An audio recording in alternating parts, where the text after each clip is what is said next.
Mas eu pensei muito no que falar numa igreja que estava completando aí mais um ano de vida. Quero dar parabéns a todos vocês, porque a igreja é todo o corpo aqui reunido. E eu pensei num sonho de igreja, né? A igreja que nós sonhamos ter, que eu tenho sonhado para que a primeira igreja batista Santo André se torne, não apenas na minha gestão, mas eu sei que um dia o Senhor, como me trouxe para lá de maneira surpreendente, Ele também vai um dia me levar para outro ministério, mas aqueles que continuarem a boa obra naquela igreja querem viver um sonho de igreja, né? E eu pensei muito nessa igreja de Atos 11. Eu quero convidar você a abrir então sua Bíblia. Atos 11, nós vamos ler do verso 19 a 30. Eu vou beber um pouquinho dessa água.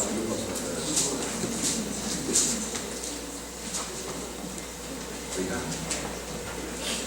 Queria convidar você a voltar um pouquinho na história comigo. Vamos pensar cerca de 1990 anos atrás. Na verdade, precisos 1000, para quem gosta de matemática, 1988 anos atrás. Era o ano 30.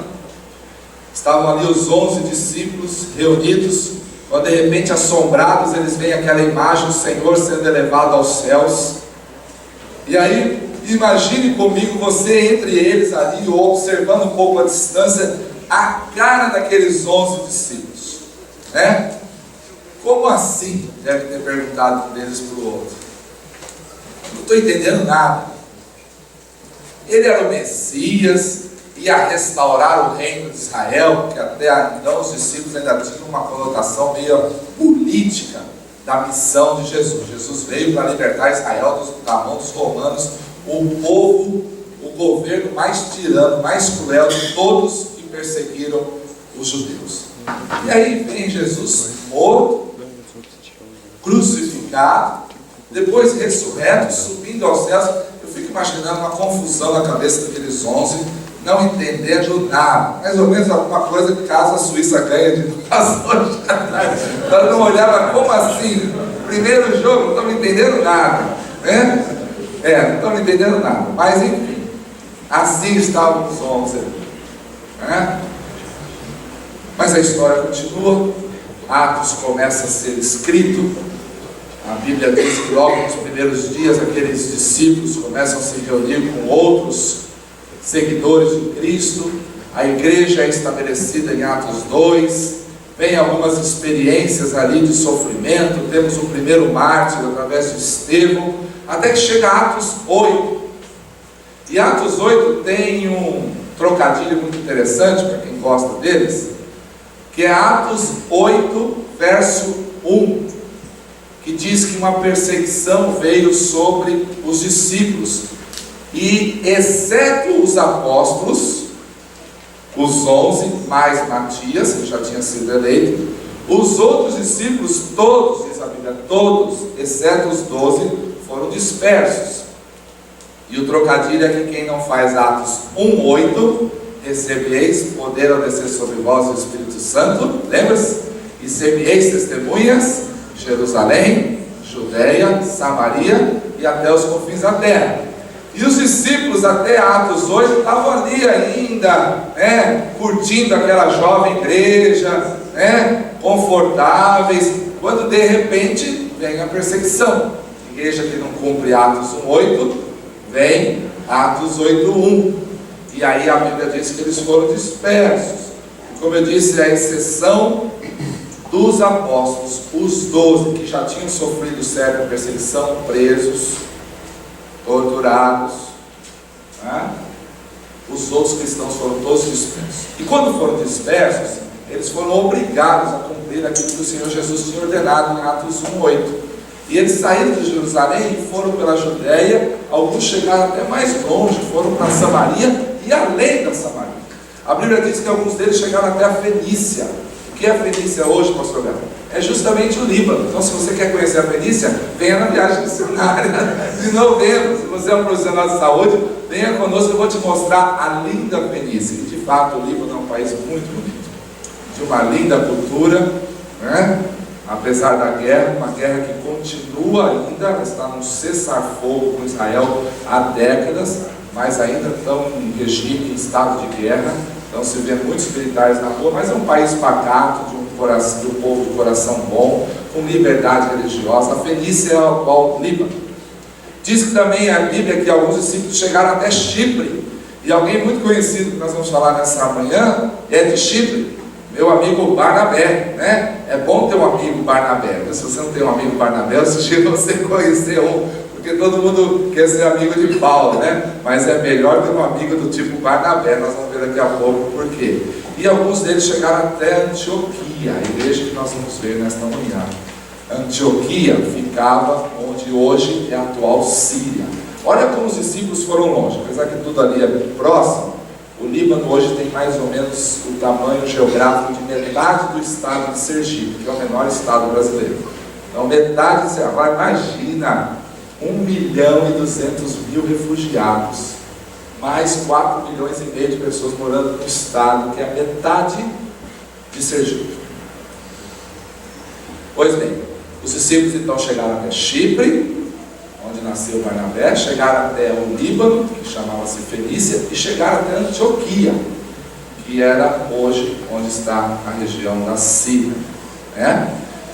E aí nós vamos então ler esse texto, Atos 11, deixa eu pôr aqui na Bíblia, e vamos ler a partir do verso 19, Atos 11, do verso 19 ao verso 30, diz assim a palavra do Senhor: Os que tinham sido dispersos por causa da perseguição, olha lá, aqueles que nós falamos, desencadeada com a morte de Estevão, chegaram até a Fenícia, Líbano, Chipre e Antioquia, anunciando a mensagem apenas aos judeus. Aqui está um problema. Eles não queriam falar de Jesus para ninguém, somente para os amigos judeus. Alguns deles, todavia, cipriotas, ou seja, de Chipre, e sireneus, foram a Antioquia e começaram a falar também aos gregos, contando-lhes as boas novas a respeito do Senhor Jesus. A mão do Senhor estava com eles, e muitos creram e se converteram ao Senhor. Notícias desse fato chegaram aos ouvidos da igreja em Jerusalém, e eles enviaram Barnabé a Antioquia. Este, ali chegando e vendo a graça de Deus, ficou alegre e os animou a permanecer fiéis ao Senhor de todo o coração. Ele era um homem bom, cheio do Espírito Santo e de fé, e muitas pessoas foram acrescentadas ao Senhor. Verso 25: Então Barnabé foi a Tarso procurar Saulo, e quando o encontrou, levou-o para Antioquia. Assim, durante um ano inteiro, Barnabé e Saulo se reuniram com a igreja e ensinaram a muitos. Em Antioquia, os discípulos foram pela primeira vez chamados cristãos. Naqueles dias, alguns profetas desceram de Jerusalém para Antioquia. Um deles, Ágabo, levantou-se e pelo Espírito predisse que uma grande fome sobreviria a todo o mundo romano, o que aconteceu durante o reinado de Cláudio. Os discípulos, cada um segundo as suas possibilidades, decidiram providenciar ajuda para os irmãos que viviam na Judéia, e o fizeram enviando suas ofertas aos presbíteros pelas mãos de Barnabé e Saulo. Amém, meus irmãos? Deixa eu colocar isso aqui.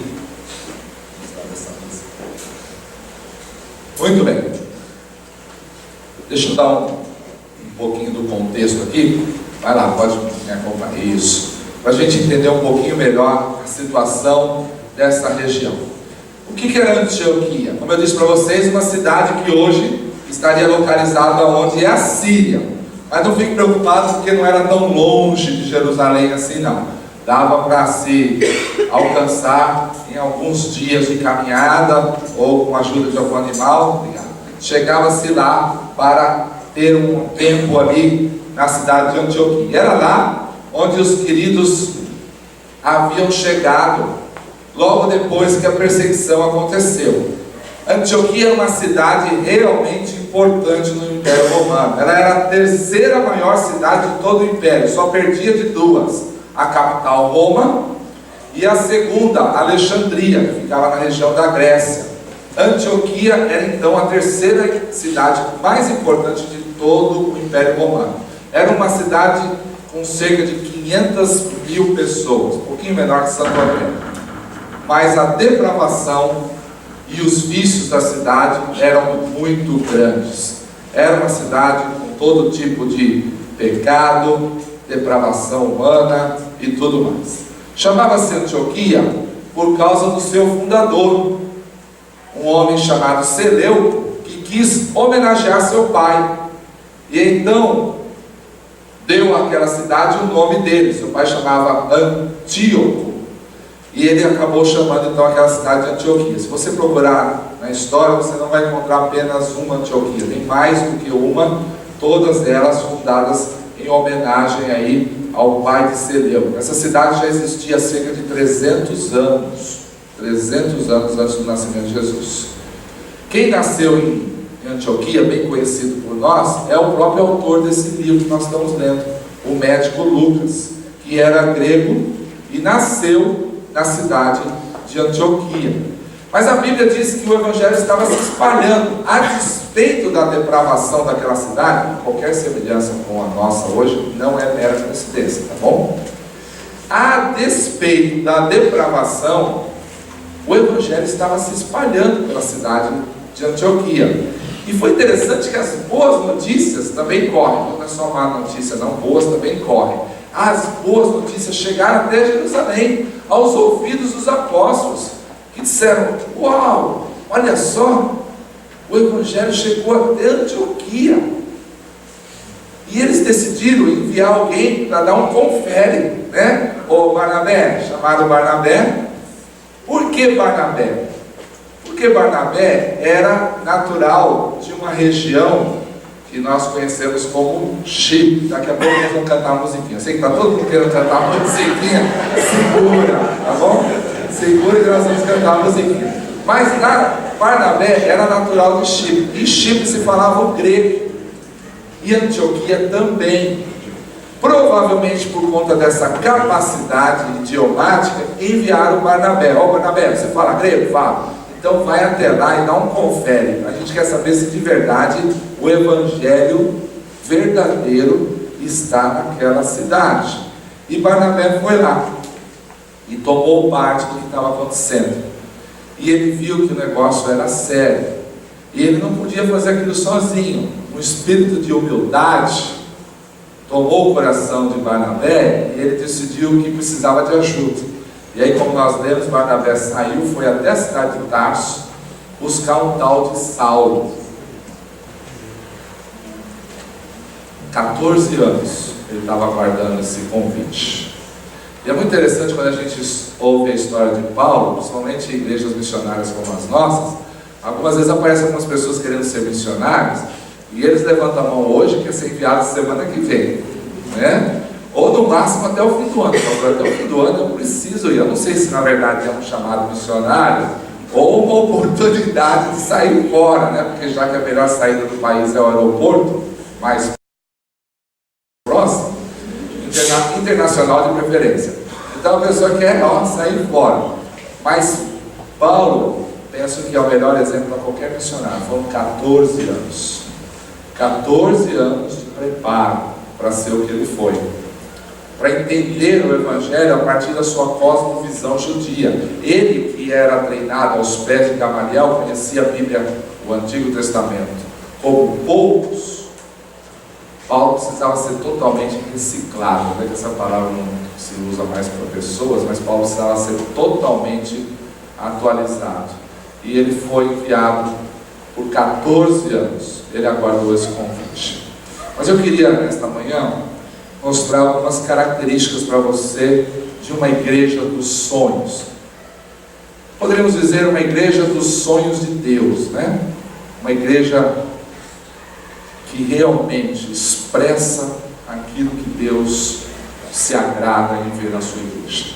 E eu, coincidentemente ou não, separei 7 marcas, uma para cada ano de existência desses queridos irmãos. Eu separei 7 marcas para a gente falar de uma igreja de sucesso, uma igreja que realmente é um sonho para todos nós. E a primeira característica está lá nos versículos 19 e 20. Vamos dar uma olhada de novo? Versos 19 e 20. Ele diz assim: os que tinham sido dispersos por causa da perseguição desencadeada com a morte de Estevão chegaram até a Fenícia, Chipre e Antioquia, anunciando a mensagem apenas aos judeus. Alguns deles, todavia, cipriotas e sirineus, foram a Antioquia e começaram a falar também aos gregos, contando-lhes as boas novas a respeito do Senhor Jesus. Amém, meus irmãos? A primeira característica é justamente essa que está aparecendo aí. Uma igreja que crescia a despeito da depravação e até mesmo da perseguição. Conversando com o pastor André, ele me perguntou se ainda estamos, na última vez que eu estive aqui com os irmãos, falei um pouquinho do nosso ministério, além das missões mundiais, com Atletas de Cristo, né? Então eu trago boas notícias para vocês. Sim, Atletas de Cristo continua viva. Por mais difícil, financeiramente falando, que seja uma missão sobreviver no país hoje, e muitas estão com muitas dificuldades, inclusive a maior agência missionária da América Latina, a nossa Junta de Missões Mundiais, a Atletas de Cristo continua sobrevivendo. E nós estamos lá na Copa também. Só que nós não podemos sair por aí fazendo o que fazíamos no passado, dizendo que estamos, quem são os Atletas de Cristo que estão se reunindo lá com o nosso capelão, porque a imprensa maligna desse país persegue. E já não é mais nem velada, não. Já é uma perseguição assim, já bem expressa. Eles já ficam procurando quem é o pastor que vai agora cuidar dos jogadores e atrapalhar o que está sendo feito lá na seleção. Mas nós que entendemos a importância de ter um capelão para atender os nossos atletas, sobretudo os cristãos, já fez 3 ou 4 reuniões com eles. Eles estão vindo às reuniões, e mesmo a gente não podendo divulgar, a gente pode pelo menos orar. Então você que não vai colocar na sua rede social, você pode orar por isso. Senhor, abençoe o trabalho, especialmente quando começar o jogo hoje, e vários daqueles jogadores que vão estar em campo são cristãos, tementes a Deus, que infelizmente hoje já não expressam a sua fé como faziam os nossos irmãos mais antigamente, porque de fato estamos vivendo um tempo de perseguição, igreja. O governo desse país tentou e continua tentando calar a nossa voz. E assim também acontecia lá na região de Antioquia. Eles viviam uma perseguição. Nós lemos aí no versículo 19, havia uma perseguição sobre todos os cristãos, e não apenas aqueles que estavam em Jerusalém. A perseguição era em todo o Império Romano. Eles estavam atrás dos tais que seguiam o caminho, assim eram chamados nossos irmãos. Aqueles que seguem esse tal de Jesus Cristo, eles eram buscados, e muito diferente de hoje, quando eu e você, o máximo que recebemos aí é um xingamento, um constrangimento, né? Aqueles nossos irmãos passavam duras provas da sua fé. Alguns deles iam para o Palácio de Nero virar a tocha humana. Eram incendiados apenas para divertimento, entretenimento daqueles cruéis. Mas a perseguição ao Evangelho não fez a igreja de Antioquia esmorecer. Ao contrário, a despeito da perseguição, ela continuou crescendo. E a igreja que é um sonho para Deus, a igreja que é um sucesso diante dos olhos do Senhor, é uma igreja que, independente de como está sendo tratada, ela continua pregando o Evangelho, porque o Evangelho é a esperança para as pessoas. Aí o Evangelho é a mensagem que pode transformar as vidas. E é o Evangelho que pode fazer um perseguidor, como o próprio apóstolo Paulo, se transformar num defensor da sua mensagem. Nós não temos dúvidas que o cristianismo é hoje, sem dúvida alguma, a religião mais perseguida no mundo. Mas a despeito da perseguição sobre os cristãos, sobretudo os protestantes, inclusive lá na região da Síria, como eu falei para vocês. Você sabia que na última década os cristãos foram a religião que mais cresceu proporcionalmente em relação a todos os outros? Nós crescemos nos últimos anos 2,60% ao ano, acima do 1,9% dos muçulmanos. Ou seja, a despeito da perseguição, continuamos crescendo. Estima-se que nos últimos 10 anos, em uma década, houve 300 milhões de conversões mundo afora, sendo que desses, apenas 10 milhões aconteceram no antigo eixo do cristianismo, América do Norte e Europa. 290 milhões de cristãos se converteram em países do chamado terceiro mundo: Brasil, Nigéria, Índia e China. Detalhe: a Índia está hoje em 11ª colocada na lista dos países mais perseguidores de cristãos. E a Nigéria, que tem a terceira maior igreja do mundo, junto com o Brasil, está em 14º na mesma lista. Acredita-se que por ano 65 milhões de pessoas vão ouvir o Evangelho pela primeira vez na sua vida. Isso equivale a 178 mil pessoas por dia ouvindo o Evangelho.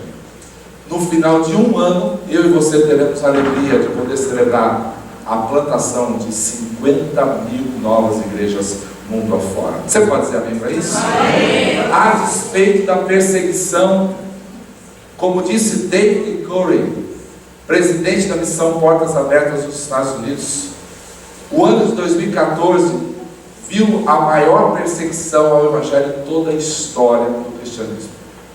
Só para você entender, no século que você nasceu, o século XX, se perseguiu e matou quase o dobro de cristãos do que nos outros 19 séculos do cristianismo somados. Se nós somarmos os primeiros 19 séculos do cristianismo, incluindo os primeiros 3, que foi de dura perseguição, tem um total de 25 milhões de cristãos mortos. Só no século XX morreram 45 milhões de cristãos. No meio daquelas montanhas, lá na Síria, passa muita gente. Cristãos, metade da população já saiu do país.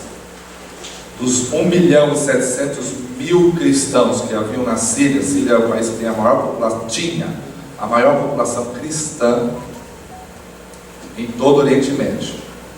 Dos 1.700.000 cristãos que haviam na Síria, metade já fugiu depois da guerra. Mas também fugiu muita gente muçulmana. E uma dessas mulheres, que nós encontramos lá na clínica, dentro de uma igreja, a história dela é similar a de muita gente. Essa mulher estava com a sua filha em casa, na cozinha. Seu esposo e filho estavam na sala, provavelmente acompanhando alguma coisa na TV, quando durante a guerra, de repente um míssil caiu sobre a sua casa, em cima da sala, pulverizou os corpos do seu filho e do seu esposo. Ela jamais pôde enterrá-los. Assustada com aquilo, pegou a sua filha, a roupa do corpo, alguns documentos e fugiu do país. Atravessaram a fronteira. E muçulmana como é, quando chegou até o Líbano, ela foi direto na mesquita que tem lá, são várias, pedir ajuda. E quando aquela mulher, viúva, com uma filha, chegou à mesquita e contou sua história, o líder muçulmano olhou para ela e fez a seguinte pergunta: se você se deitar comigo, deseja? Eu te dou $3.000. Escandalizada com uma religião que ceifou sua família, parte dela, e fazia uma proposta decente, essa mulher não tinha aonde recorrer, com fome, precisando de ajuda. Ouviu dizer que na igreja dos cristãos ali no Líbano estavam atendendo as pessoas de graça. Então ela foi até lá, subiu 4 andares, foi atendida pelos nossos médicos, ganhou remédio de graça, como todos, e pediu para falar com um psicólogo. E justamente naquela caravana nós tínhamos lá um psicólogo.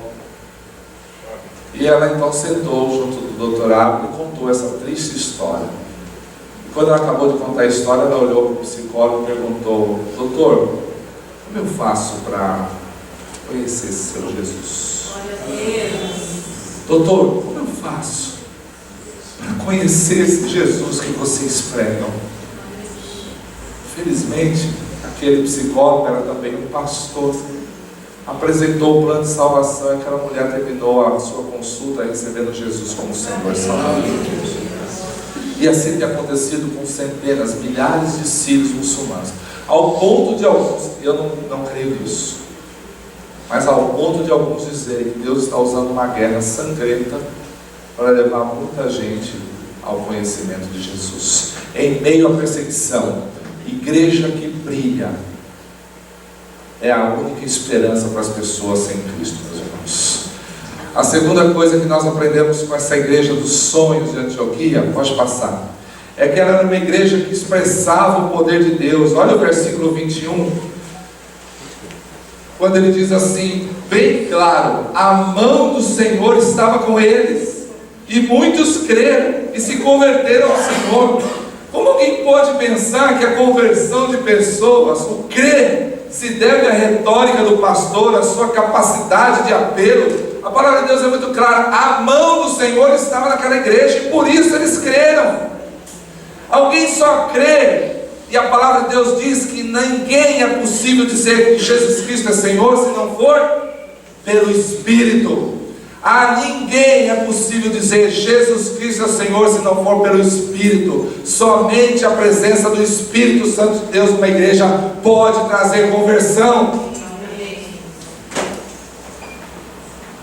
Provavelmente, quando a gente vê muitas igrejas secas, igrejas que hoje já não produzem mais frutos, quando na verdade era um lugar apenas de comunhão, de contato, e é importante ter comunhão, mas não é para isso que nós nos reunimos prioritariamente. Igreja que não dá frutos é porque o Espírito provavelmente já não está mais presente.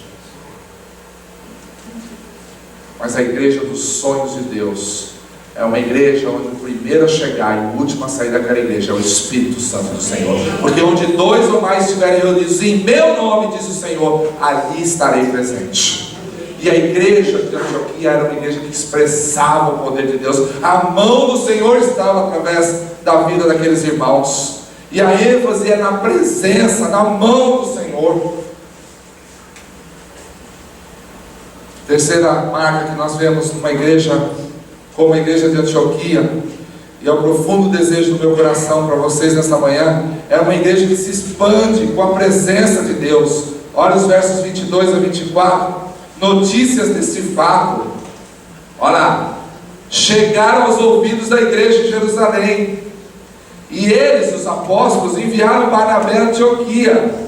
Este ali chegando e vendo a graça de Deus ficou alegre, e os animou a permanecer-se fiéis no Senhor de todo o coração. Verso 24, Barnabé era um homem bom, cheio do Espírito Santo de fé, e muitas pessoas foram acrescentadas ao Senhor. A igreja de Antioquia crescia e se expandia com a presença de Deus. As pessoas nas ruas perguntavam o que acontece com aquele grupo de irmãos ali. Tem uma casa que estão se reunindo algumas pessoas, parece que eles seguem aquele tal de Jesus, o Messias, o de Nazaré, o tal do caminho lá, mas alguma coisa acontece ali, porque as pessoas estão vindo, estão sendo curadas, estão sendo tratadas. Ah, pastor, não se vê mais curas físicas como se via naquela época de Jesus. Se vê sim, e se vê muita cura emocional também, cura do espírito, porque muitas vezes as pessoas estão doentes fisicamente porque o seu coração, a sua alma está doente, mas quando elas recebem a bênção de Deus, a cura vem do Senhor sobre a sua alma. O que nos importa? Morrer de uma doença. Um dia morreremos mesmo, mas desde que a minha alma esteja completamente curada por Deus, porque aí eu sei onde eu vou viver toda a minha eternidade. Aquela igreja se expandia com a presença de Deus, havia empenho, e a ponto da igreja mãe, a igreja de Jerusalém, olhar e falar: uau, eles estão crescendo. Esse uau aí vocês conhecem. Eu não quis imitar não, saiu sem querer, mas a igreja está crescendo. Manda Barnabé lá dar um confere. Vai lá, Barnabé, vê se é verdade mesmo, ou se é só exagero de alguns irmãos. E Barnabé foi e mandou um recado: é verdade, o negócio está pegando, a igreja está crescendo, manda mais gente. Não sei se foi Barnabé que decidiu ou os irmãos que sugeriram, mas ele foi buscar Paulo para ajudar, porque a igreja estava crescendo, ela estava se expandindo, Deus estava naquele lugar. E foi interessante como aquilo foi uma parceria bonita das duas igrejas, né? Eu falei para o pastor André ali atrás agora há pouco, falei: pastor, quando a gente fazer alguma coisa lá na igreja, né, dá uma passadinha lá, né? De repente tem uma palestra boa, alguma coisa interessante. E quando você fizer alguma coisa aqui, nos avisa também, porque o pessoal tem que vir, né? Não é só o Heron e a Rússia que vai lá e vem aqui, vai lá e vem aqui, né? O Beto e a Leda. Não, todo mundo. Eu acho que as pessoas precisam ter isso com liberdade, com paz. Você pode frequentar onde você se sentir abençoado e abençoando a sua igreja, desde que no seu coração não tenha mais nenhum resquício do passado. Não sei por que estou dizendo isso, mas senti que deveria dizer. A gente tem que cultuar a Deus quando a gente se sente em paz, se sente útil. Mas desde que o nosso coração não tenha nada para trás para resolver. Se tem, é bom resolver, porque jamais poderemos ser bênçãos se o nosso coração ainda carrega alguma coisa.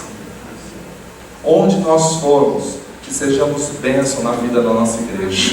E se é aqui que você sente uma bênção, então seja bênção na vida desse lugar. Seja bênção. E é interessante a parceria da igreja de Jerusalém com a igreja de Antioquia. Eles mandaram orientadores, eles mandaram treinamento. Através de Barnabé e depois de Paulo, eles estavam capacitando. A igreja mãe estava dando uma visão para a igreja filha, sem nenhuma omissão. Sabe como aquilo foi interessante? Eu vou contar para vocês. Isso aqui aconteceu ali por volta do ano 45, um pouquinho antes de chegar no entre 40 e 50, vai. 40 a 50 depois de Cristo, entre 15 e 20 anos depois da morte do Senhor. A igreja de Jerusalém fez o que o Senhor mandou fazer: vai lá e prega o evangelho, espalhe a notícia e capacite-os a serem tão bons quanto vocês. Só que os apóstolos não sabiam o que ia acontecer. Uns 15, 20 anos depois, no ano 70, o general romano Tito marchou sobre Jerusalém. Sabe o que ele fez? Destruiu aquele lugar. O templo veio ao chão. Os sanguinários dos romanos queriam pegar um pouco do ouro que ficava nas frestas das paredes, e eles cumpriram a profecia de Jesus: pedra sobre pedra não ficaram nesse lugar. A igreja de Jerusalém foi quase totalmente destruída. A liderança da igreja cristã da época foi transferida para onde? Para Antioquia. Vê que interessante. Eu pergunto: alguém de vocês aqui sabe o que vai acontecer amanhã com você? Alguém de vocês é capaz de saber o que vai acontecer a semana que vem com essa igreja? 20 anos antes, o Senhor estava preparando um lugar de refúgio para aqueles irmãos, e eles foram fiéis. Porque se tivessem sido mesquinhos, não, deixa aquela igreja filha passar suas próprias lutas, ela tem que crescer também. Fica aqui Barnabé e deixa Paulo lá no lugar dele, deixa a igreja crescer por si própria. Essa visão egoísta, mesquinha de muitos líderes é um tiro no pé, bem dado, quer saber?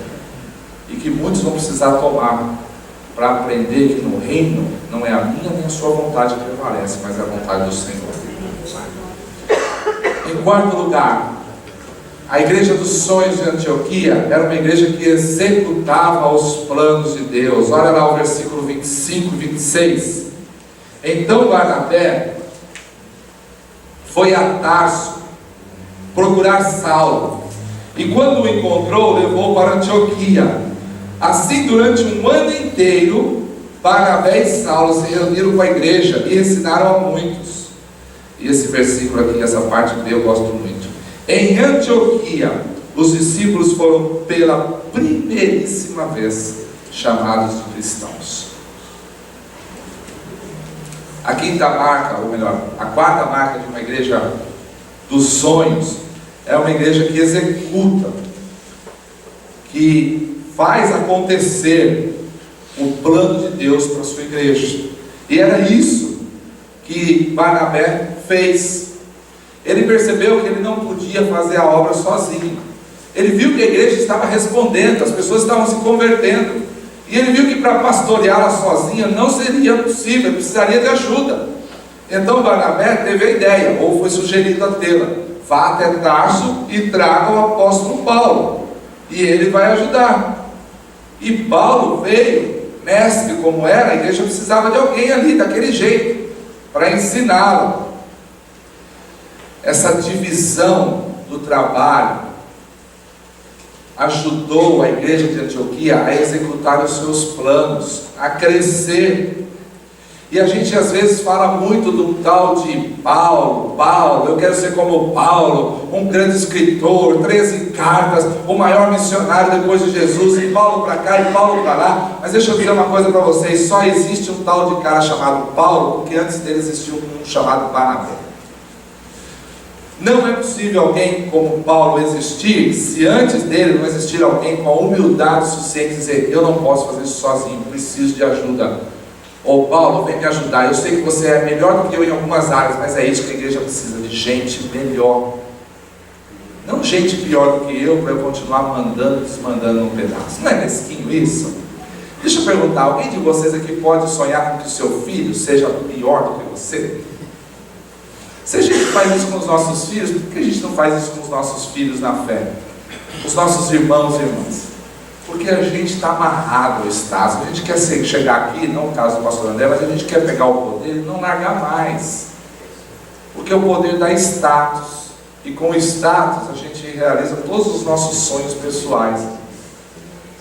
Mas aquele que faz a vontade de Deus acontecer, não está muito preocupado consigo próprio, está preocupado com a sua equipe, com o seu corpo, com as ovelhas que estão lá. E por isso Barnabé abriu mão do seu direito de ser pastor em primeiro lugar daquela igreja e foi lá buscar Paulo, porque ele sabia que Paulo tinha capacidades que ele não tinha, e assim executava os planos.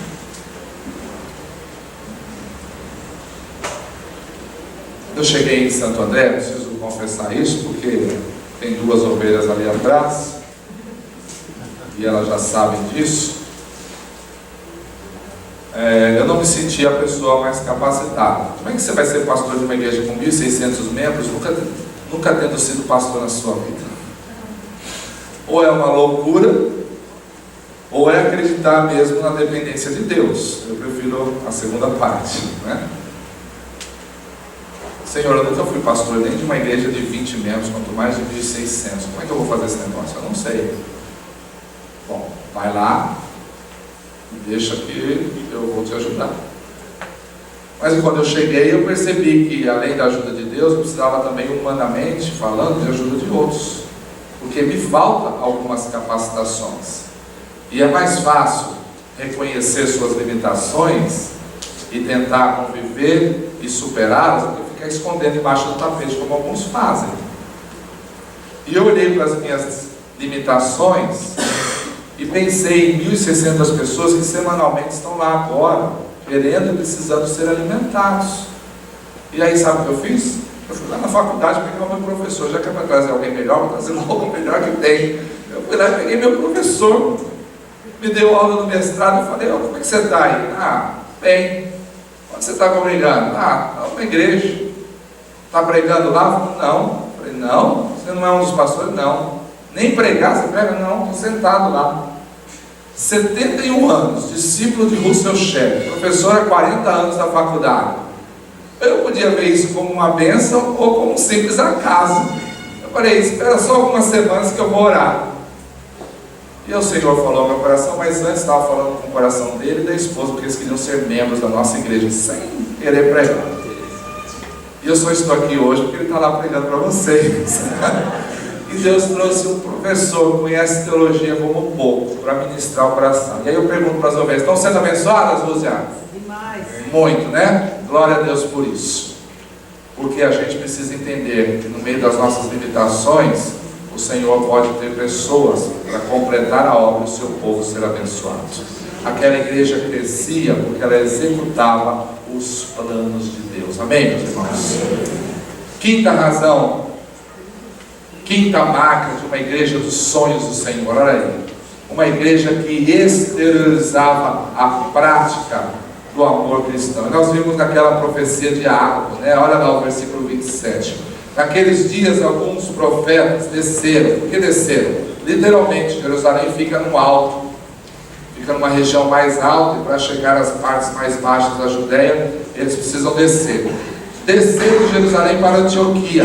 Um deles, Ágabo, e olha o detalhe que passa em branco, levantou-se pelo Espírito, viu? Cuidado com o que fala, porque se não é do Espírito é melhor ficar quieto. Levantou-se pelo Espírito, e pelo Espírito predisse que uma grande fome sobreviria a todo o mundo romano, o que aconteceu durante o reinado de Cláudio. Os discípulos, cada um segundo as suas possibilidades, decidiram providenciar ajuda para os irmãos que viviam na Judéia, e o fizeram enviando suas ofertas aos presbíteros pelas mãos de quem? Barnabé e Saulo. Interessante, né?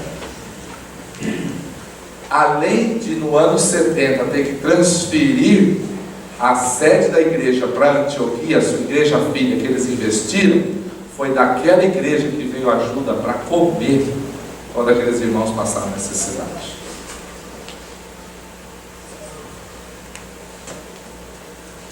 A aproximação de uma igreja como a outra, como foi interessante, né? Investiram apenas por obediência, o Senhor mandou, e eles foram, mas aquilo eles estavam fazendo um grande favor a si próprios, porque futuramente precisariam transferir a sede da igreja, mas antes disso precisariam sequer também comer, e para isso precisavam de ajuda. Houve uma ação da igreja de Antioquia de maneira prática, elas entenderam, e quando nós falamos hoje do conceito de uma igreja dos sonhos, tem se usado muito um termo que provavelmente vocês já ouviram, que é a igreja missional, uma igreja que particularmente eu tenho sonhado na nossa igreja ali. Não é uma igreja missionária, uma igreja missionária é quase uma redundância dizer igreja missionária, porque se espera que toda igreja seja de fato missionária, mas uma igreja missional é mais do que isso. Missionário é apenas um dos seus adjetivos. Uma igreja missional é onde todos nós, onde eu e você, independente de estar lá na Inglaterra, Portugal ou Juazeiro do Norte, todos nós somos missionários, sem mudar de CEP. Eu e você somos chamados para pregar o Evangelho. Não precisa fazer isso em tempo integral, nem em outra cidade ou país, mas onde a gente está, o Senhor nos chamou. A igreja missional é a igreja onde todos reconhecem a sua parte na missão de Deus. Por isso ela recebe esse adjetivo, missão missional. Uma igreja que realiza a missão de Deus. E assim era a igreja de Antioquia. Ela era uma igreja que estava comprometida com os planos do Senhor. E ela fez isso até mesmo quando não era só pregar o Evangelho, era expressar o amor através das suas ofertas para os irmãos lá de Jerusalém, que vieram nos ajudar, que mandaram Barnabé e agora Saulo, estão investindo no nosso crescimento, que reconheceram que somos uma igreja, porque quando os cristãos chegaram aqui, os primeiros perseguidos só queriam pregar para os judeus, ninguém se arriscava a falar de Jesus para gentios. Eu falar de Jesus para um camarada que pode denunciar e eu perder meu pescoço, mas quando os que falavam grego perceberam a oportunidade, vieram lá de Chipre, vieram de outras cidades e começaram a evangelizar. E o resultado disso foi que em Antioquia o evangelho saiu do círculo judio e começou a chegar também entre os gentios. E um deles que se converteu foi Lucas, companheiro do apóstolo Paulo. A igreja de Antioquia era sem dúvida uma igreja que exteriorizava o amor e a prática desse amor pelos seus irmãos. Sexta marca de uma igreja dos sonhos, uma igreja que agrada o coração do nosso Deus, uma igreja onde o pastor, o seu líder, é um exemplo de fé para a sua igreja. E essa responsabilidade não cai aqui sobretudo e unicamente sobre o pastor André, mas sobre os líderes de maneira geral. Queremos ser líderes muitas vezes, mas a pergunta é: estamos sendo um bom exemplo para os nossos irmãos? Foi interessante que hoje é o dia da intercessão lá na igreja. Uma vez por mês, a gente separa um tempo no final do culto e os irmãos vão à frente e nós oramos individualmente por eles. E um grupo de intercessores estava lá. Mas tinha uma irmã que essa semana deu uma pisada na bola. Leve. Foi leve. Ele fala pisada na bola e já pensa logo, né? Mas foi leve. Uma palavra dita na hora errada, da maneira errada. E eu pensei, essa irmã não vai lá na frente orar enquanto ela não acertar com a pessoa. E eu ontem à noite, 11 horas da noite, mandando um zap para ela dizendo: você vai conversar com a pessoa e depois de conversar com a pessoa, você pode ir lá na frente interceder. Agora você imagina se eu não faço isso e a pessoa está no culto. E ela está vendo aquela irmã lá orando e abençoando as pessoas. Qual é o sentimento que está no coração dessa pessoa? Olha o líder lá na frente, em pecado comigo. Vai até o teu irmão, Mateus 18. E acerta, e se ele ouvir, ganha o teu irmão. E eu espero que ela tenha feito isso, porque daqui a pouco eu vou perguntar se ela fez. Estou esperando o culto acabar para fazer. Mas aqui o melhor exemplo era de um tal de Barnabé. E agora sim a gente pode cantar. Era Barnabé, natural de Chipre, ou também chamado de José das Consolações, homem bom e piedoso, cheio de temor e fé, homem de Deus. Que coisa linda. Vamos cantar isso? Vai lá, vocês podem cantar. 1, 2, 3. Era o seu nome Barnabé, natural de Chipre, também chamado de José das Consolações, homem bom e piedoso, cheio de temor e fé, homem de Deus. Já pensou, pastor André, um dia ser chamado por alguém de homem de Deus? Que sonho, não é? Eu tenho sonhado isso. Há 11 meses naquela igreja eu disse isso. Eu sonho um dia ser reconhecido, não como um grande pastor, um pregador, evangelista, missionário. Eu queria ser apenas chamado de homem de Deus. Essa era a descrição de Barnabé: piedoso, cheio do Espírito Santo, cheio dos dons, humilde ao ponto de dizer: eu não tenho todos os recursos, sou um homem assim, mas me faltam algumas capacidades. Foi chamar Paulo. Era chamado de filho da exortação, encorajador.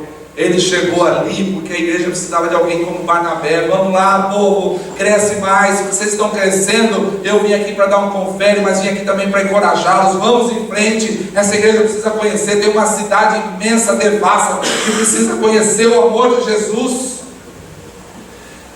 Barnabé era a pessoa perfeita para a igreja naquele momento.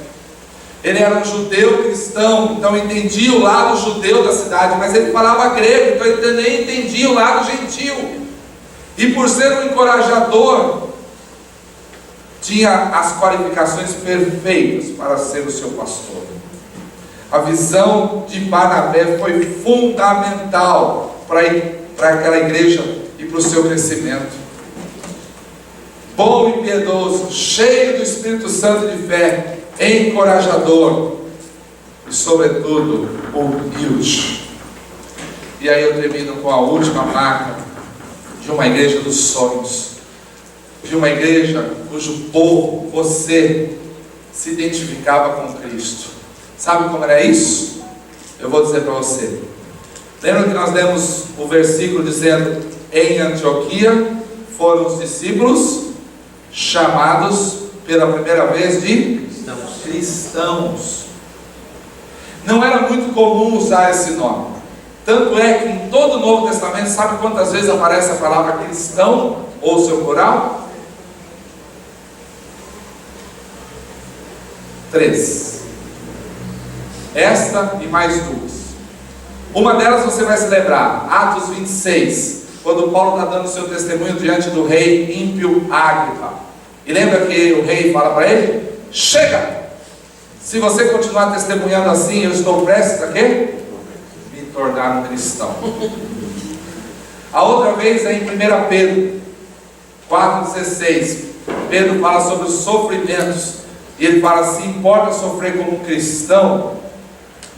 Por isso muita gente pensa que cristão naquele momento era um nome pejorativo para os discípulos de Jesus. Era como hoje chamar aí alguém na rua de crente, né? Os mais antigos eram o que, Marlene? Bíblia. Olha o Bíblia lá.